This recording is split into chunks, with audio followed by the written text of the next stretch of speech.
Everybody joining me on the cover two this week is Jay Stevens, one of the best podcasters out there. I do not know how he finds the time to do all these podcasts, but he is the host of the Locked On Buckeyes podcast. We're going to talk about Ohio State here today. Host of the Full Press Colts podcast and his own, the Jay Stevens podcast. Jay, I was on your podcast toward the end of the year, last year, the college football season. So I guess it's the return visit. But anyways, man, I do appreciate you coming on the show. Yeah, man. Thanks for having me here, Phillip. And it's kind of interesting you mentioned you coming on my show because you came on mine right after Gus got fired. And now Gus just got hired when I'm going on your show. So it's a weird sequence of events, but I'm glad I could be here with you today. I guess if when we link up, something's happening with Gus Malzahn. I guess that's just going to be the thing now. Yes, Gus Malzahn, guys, not Gus Johnson. He's still at Fox. Gus Malzahn, the former coach of Auburn, now he's at UCF. Yeah, I guess whenever I do record my SEC pod again, I'm going to have some thoughts on that one as well. Because I think so. I do. The guy's doing good. He's going to be getting $11.5 million over 5 years at Central Florida, and he's still getting $21 million from Auburn. So, he's fine. He's fine, man. He should share some of that with us. I know. I know, and I just was thinking about that today. I said I would have sat out of here. I'm like, forget this coaching mess. All this, worrying about, getting, fired and pressure. And then there was a reporter there that asked him, "You do realize you're coming into the pressure cooker here at Central Florida?" I'm like, dude, he just came from Auburn where he went up against Alabama, LSU, Georgia, and you asked Gus Malzahn that question. I'm like, what are you doing here? Delusional, man. Just delusional. Yeah, absolutely. Before we jump to the football talk, though, I'll let the audience get to know you a little bit. Man, how long have you been at the podcasting game? Started in May of 2019. It was Mother's Day. That was the day that I started the Jay Stevens podcast. I was nervous, had no idea what I was doing. All I knew, I didn't have a microphone. I just used my headphones from my phone and hit record, and the rest is history. May of 2019, it will be 2 years in a few months. It's crazy to think about how long I have been at this. Been hosting Locked On Buckeyes since October of 2020. And then started hosting the Full Press Colts podcast, I believe, shortly before that in September of 2020. So I love it. I enjoy it. I'm able to interview some great guests like yourself and able to cover some teams that I love as well. Man, when do you sleep? I just want to know that because you're knocking out 5 episodes of Locked On Buckeyes. You do 2 episodes of yours. I know you were doing 1 or 2 episodes a week of Full Press Colts. I mean, when do you sleep, man? When do you sleep and eat? That's my main question.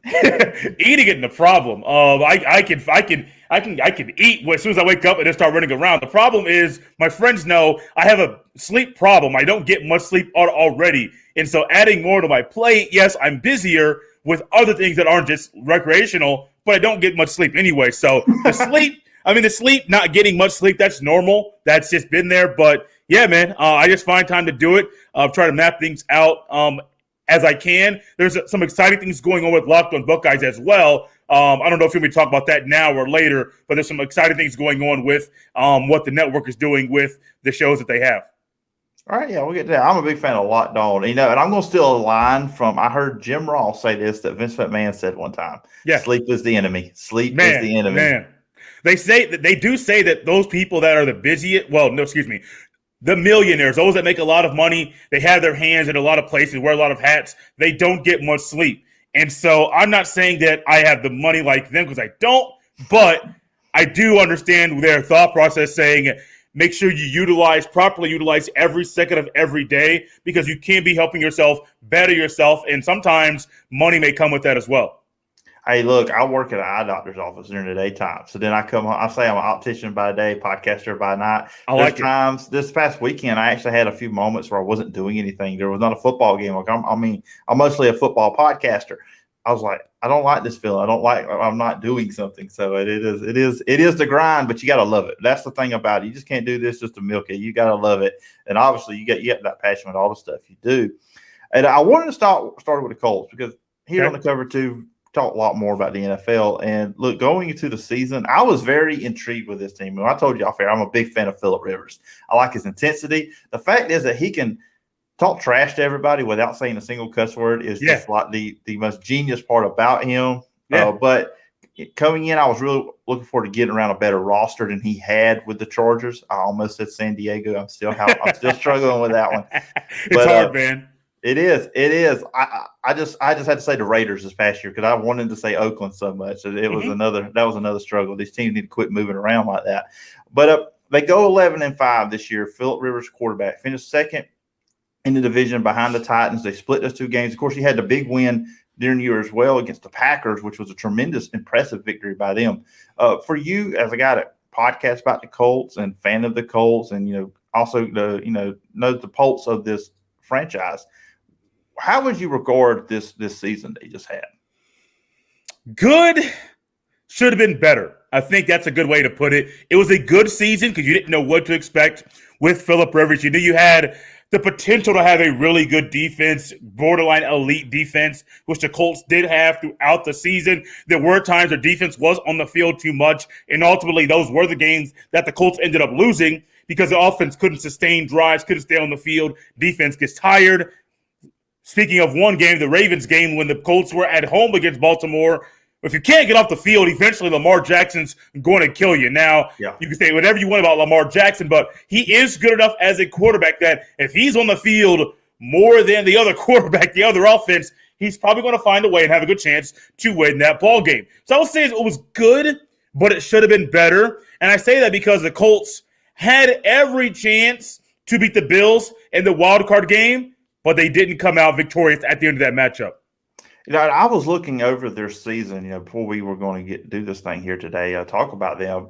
I got to say, the Steelers game has got to be one of the bigger disappointments of year two as well, because you're up 24-7 early in the third quarter, then Steelers come back. I mean, that's when the Steelers were struggling too. I mean, that was the one win they had in that stretch there where they weren't playing well, because if you win that game, you win the division. You were 12-4 instead of 11-5, and then of course playoff seasons are different. Who knows what kind of run they could have gone on? Because I do agree with you. I watched that game, that wild card game against Buffalo.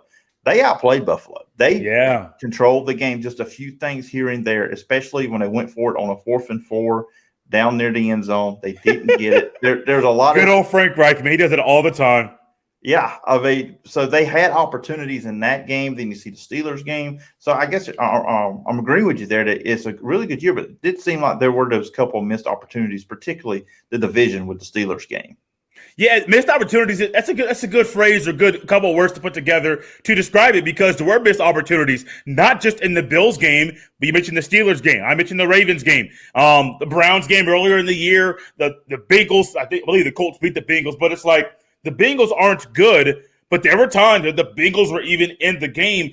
And the Colts just were a team, if they couldn't sustain a drive on the offense, their defense was good enough to stop the other defense. But then there were times, first half of the Browns game, that the defense was letting the Browns do whatever they wanted to do. Baker's running outside of the pocket, getting the ball to the open receivers. You have Chubb in the backfield doing his thing. And I'm like, the defense is better than this. The team is put together to not play this way. Missed opportunities, mental errors. There were so many things, minute details, the things that football fans, you hate them because if you don't get the minor details proper, they become major problems. And when that happens, you do lose games that you should have won. I will harp 1 second, maybe about 30 seconds, on the 4th and 4 call that you mentioned in the wild card game. That was a normal thing. Frank Reich is known for taking chances like that, 4th and 2, 4th and 3, 4th and 1, 4th and inches. Maybe times when your old school coach may have kicked a field goal, Frank Reich is saying, nah, baby, this is a new age. This is a new game. I'm going to go ahead and go for it. And numerous times, as myself being on the podcast, or as fans that I know, or my family who are Colts fans as well, they get frustrated because he's trying to call the game like he's playing Madden. You can't do that. And he rides or dies with the decisions that he makes. And then people like myself are critical because a lot of people don't believe he made the right decision. I'm glad you brought that up, though, but when we look at the two teams that made it to the Super Bowl, what did they do on their runs? They took those chances. Tampa Bay did it against the Packers. And look, in the Packers in the NFC Championship game, they did the opposite. They kicked a field goal when you should have kept the ball in the hand of Aaron Rodgers. As a Packer fan, I'm going to leave it there because I don't want to go on a tangent. But then you also see the Chiefs. We've seen Andy Reid time in and time again go for, risk it all, which who did Frank Wright? He's in that tree from Doug Peterson to Frank Wright. So you kind of learn that. So it's kind of one of the things, it's easy, I guess, to criticize or after you did it and it didn't work. But when you look at the guys now in the NFL that are being successful, there are those risk takers. It's not the play it safe coaches anymore.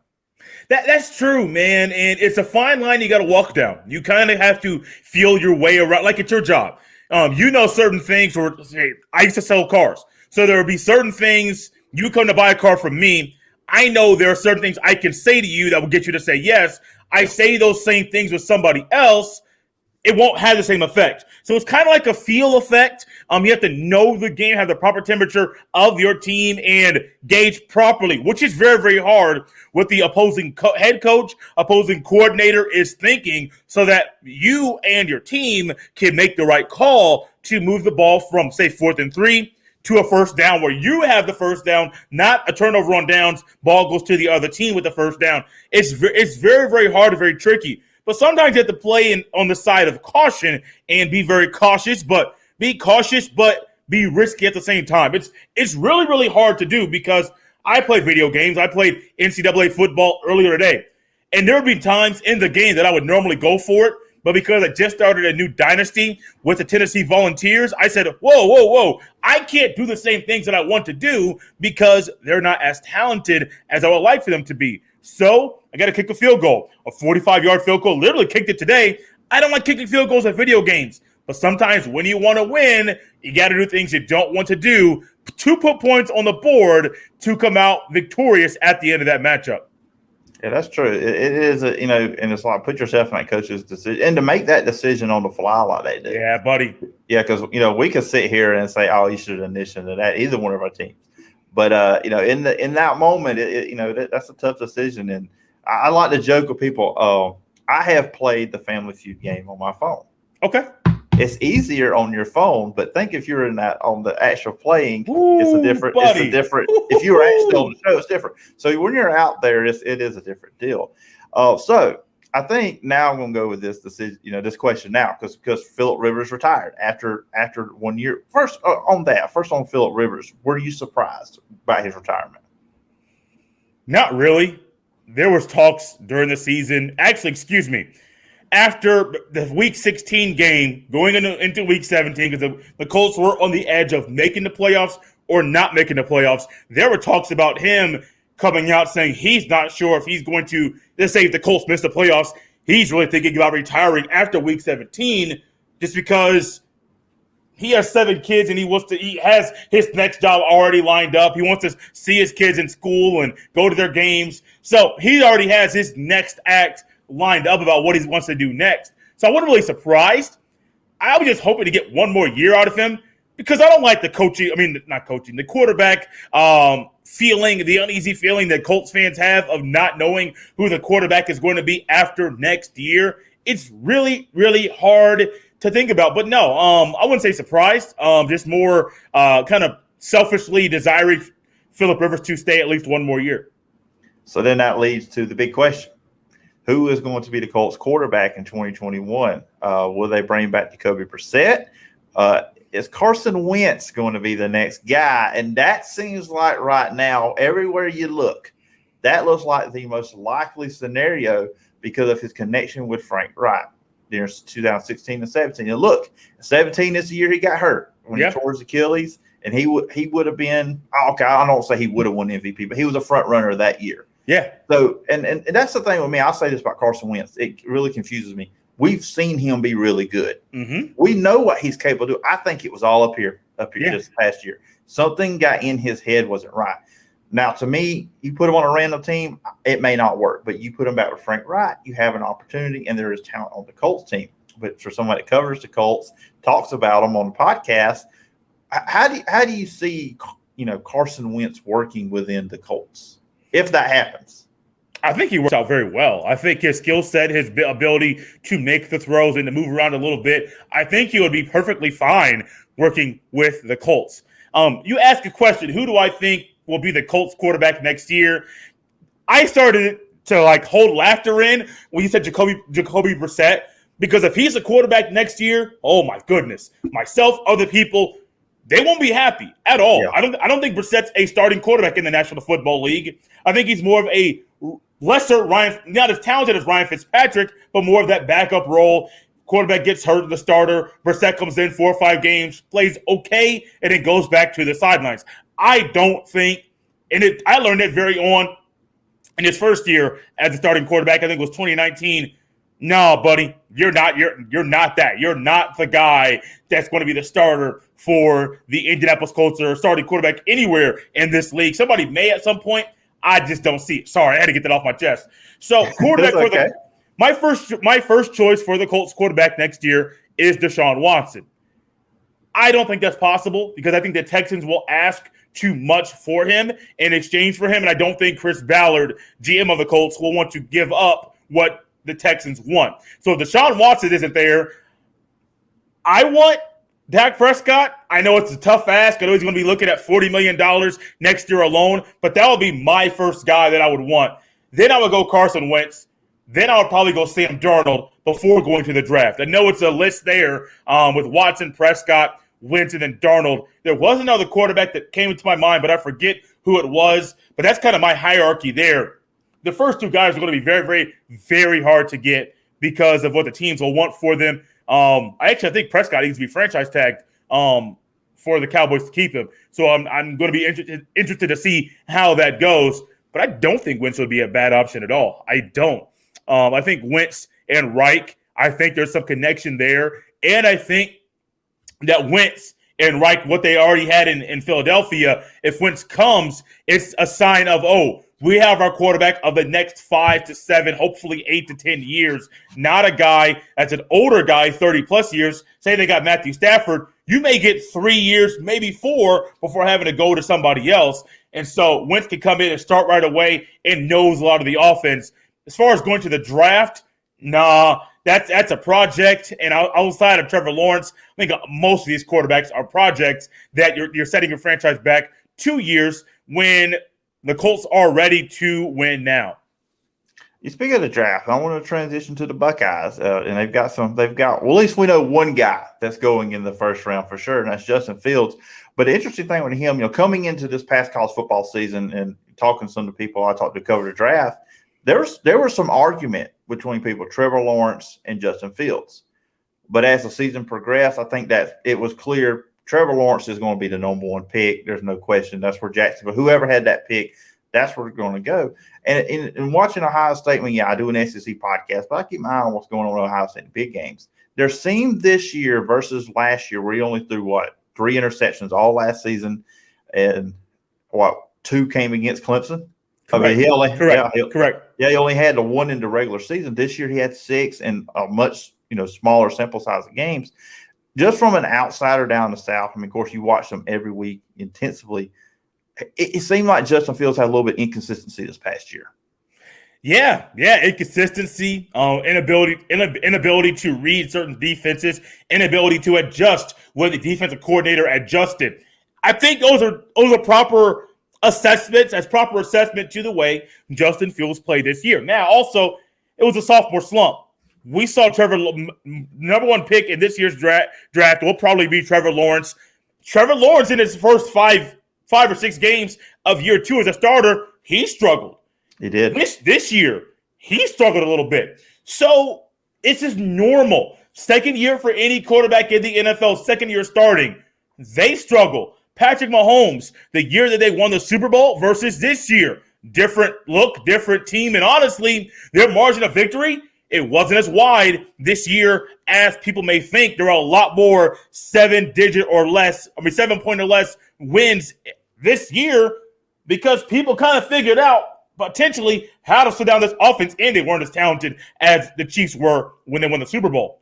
But yeah, man, it's inconsistent, but these are just normal things. He's a college quarterback.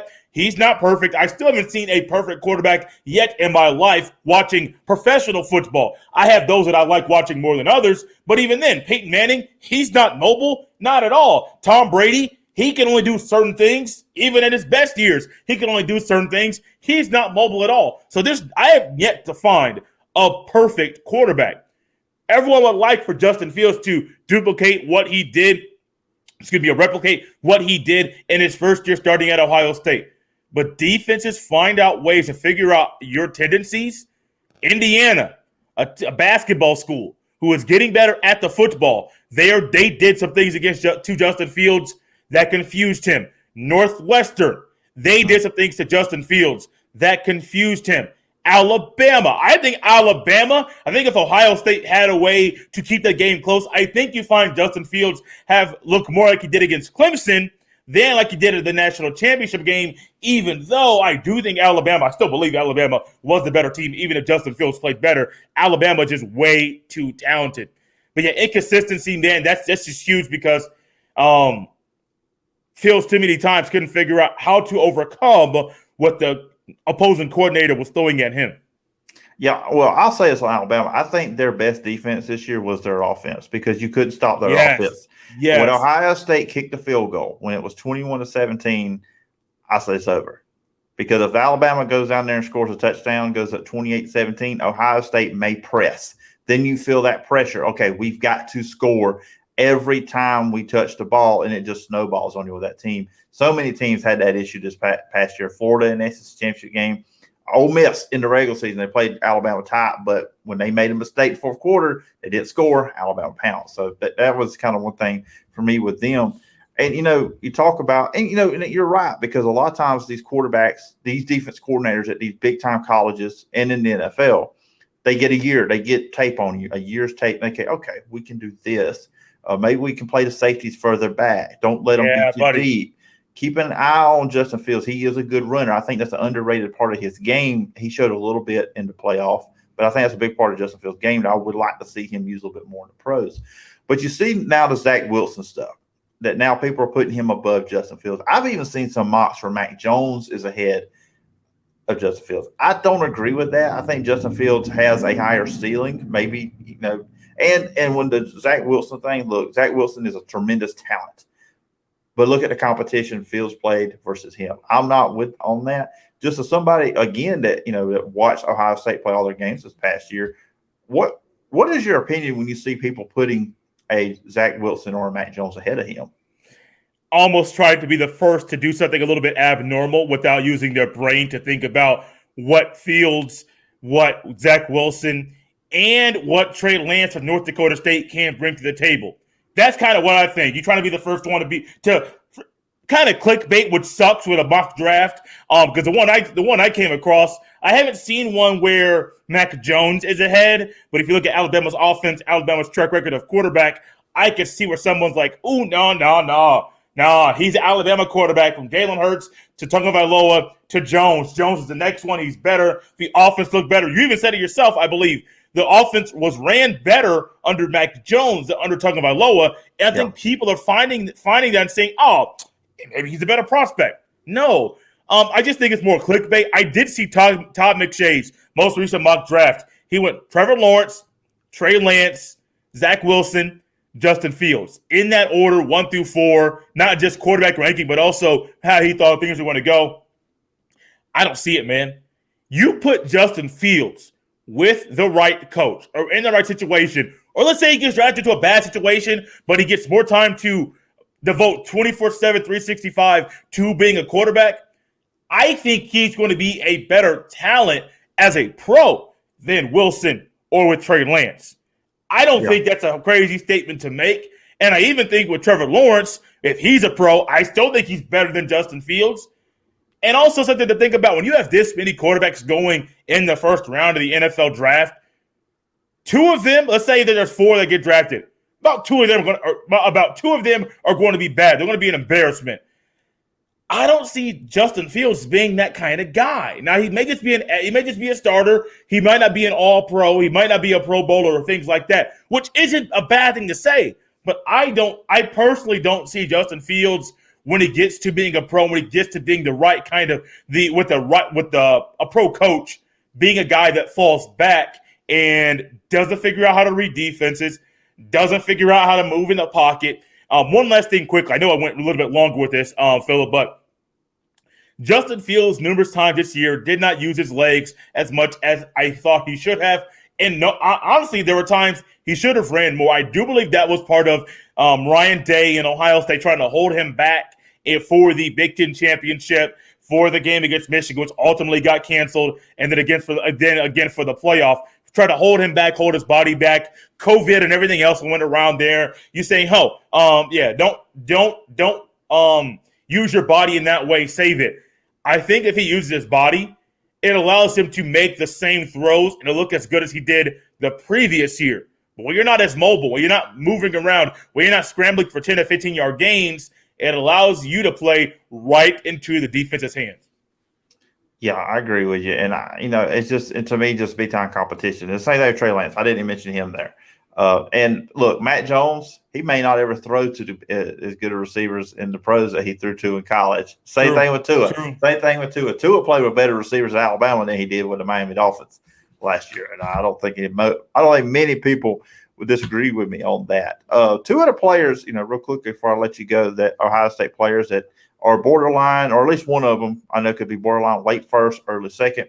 That's Shaun Wade. And then I was shocked running back Trey Sermon decided to go pro. I was kind of hoping he would come back for another year there at Ohio State. But those two players there, what are your feelings on them as pro prospects? I'll go Shaun Wade first quickly, then Trey Sermon quickly as well. With Shaun Wade, I think with positionally, I think he might need to be a safety or a nickel corner versus an outside cornerback. If you think about to the year that Ohio State had when they lost to Clemson in the Fiesta Bowl, Shaun Wade playing nickel corner with Arnett and Okudah on the outside of him, that defense, you couldn't throw the ball on them because the corners were in their right position. This year, you see Shaun Wade have a bend a little bit, but he doesn't want to get beat deep, so he's giving up a little bit extra yards, not playing press man, so he doesn't get beat deep. He may give you a couple catches, but you're not going to get past him. I don't think that's proper for the outside corner. Now, maybe it was speed. It could have been scheme as well because the Ohio State's deep corners, they were playing a little bit off the line of scrimmage a little bit more than I thought that they should. But I do think Shaun Wade going to the NFL, wherever he gets drafted, I think he's more of a nickel corner or a safety, free safety type versus your cornerback on the outside. He can help in the run game, and he's going to be able to roam freely in the back half of the secondary to properly defend the quarterback. I'm just curious. I'm not surprised he's down where he is. I think if he would have come out last year, he would have been a higher pick. If he would have stayed in school because he could, I think he would have been a higher pick next year versus this year. I just think it's more positionally where does a team put him whenever he does get drafted. And then Trey Sermon, I was hoping he stayed in school as well.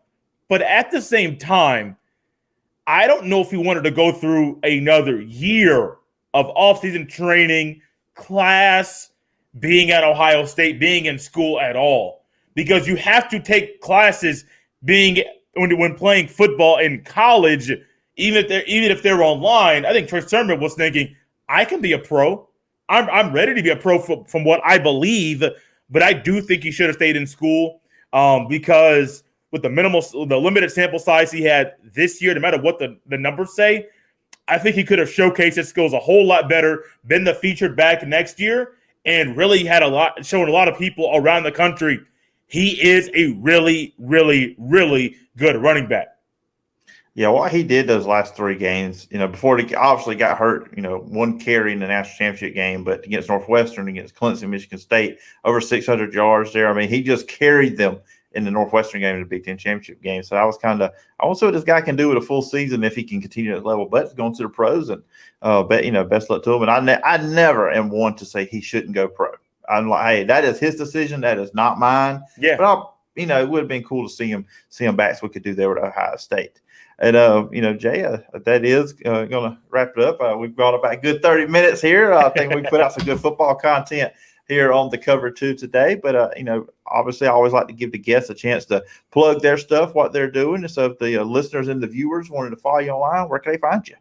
You guys can always follow me on Twitter. Before I go any further, I want to say, Phillip, thank you so much for having me on. This was a lot of fun, man. But you guys can follow me on Twitter at jstevens07, and that is Stevens spelled with a PH, JAYSTEPHENS, the number 0 and then 7. You can always listen to the Jay Stevens podcast coming at you every Monday and Thursday. A solo podcaster. Monday I am solo. Thursdays try to have a guest to allow their expertise to enhance the podcast for you, the listener. And then also Locked On Buckeyes coming at you every Monday through Friday with a fresh episode. Earlier in the podcast, I mentioned that Locked On is doing something special right now. They just recently got acquired by Tegna. They own a lot of news stations around the country. And one of my show, and along with a few others, are going audio and video. So Locked On Buckeyes will be 5 days a week on Apple, Spotify, iHeartRadio, all your podcast listening apps, but also will be on YouTube via video, via WKYC in Cleveland, their YouTube channel. You can watch that show there as well. And then also the full Press Colts podcast. It took a few weeks off, kind of regroup after the season. We'll be getting back into that, continuing our player analysis or position analysis, and then we'll be draft time, draft talk, all that good stuff. All right, man. Sounds good. Everybody go check out the great content Jay puts out all month. Pretty much, you can listen to him 7 days a week if you space out the podcast correctly. You can listen to him 7 days a week. 7 days a week. So you will always get your Jay Stevens fix. And Jay, I do appreciate you coming on the show. Really appreciate the time, and I look forward to doing it again sometime down the road. Yes, sir, Phillip. I really appreciate it, man. This was a lot of fun.